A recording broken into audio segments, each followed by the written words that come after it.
نحمدہ ونصلی علی رسولہ الکریم اما بعد اعوذ باللہ من الشیطان الرجیم بسم اللہ الرحمن الرحیم۔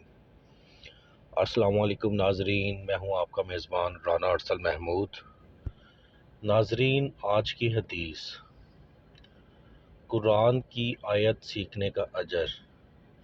ناظرین، حضرت ابو ذر رضی اللہ عنہ فرماتے ہیں کہ رسول اللہ صلی اللہ علیہ وآلہ وسلم نے مجھ سے فرمایا کہ اے ابو ذر، اگر تم صبح کو قرآن کی ایک آیت بھی سیکھ لو تو یہ تمہارے لیے 100 رکعت پڑھنے سے بہتر ہے۔ اللہ و تبارک تعالی ہمیں اپنے اور اپنے پیارے محبوب نبی اکرم صلی اللہ علیہ وآلہ وسلم کے بتائے ہوئے راستے پر چلنے کی توفیق اور ہدایت دے۔ اللہ و تبارک تعالی ہمیں قرآن پاک سیکھنے اور قرآن پاک کے بتائے ہوئے راستے پر چلنے کی توفیق اور ہدایت دے۔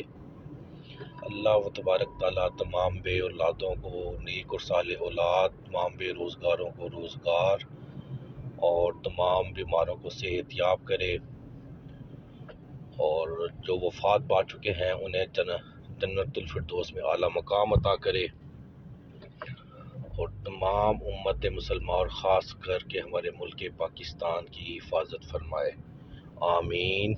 انشاءاللہ ہم پھر حاضر ہوں گے ایک نئی حدیث، ایک نئے واقعے کے ساتھ۔ تب تک کے لیے ہمیں اجازت، اللہ حافظ۔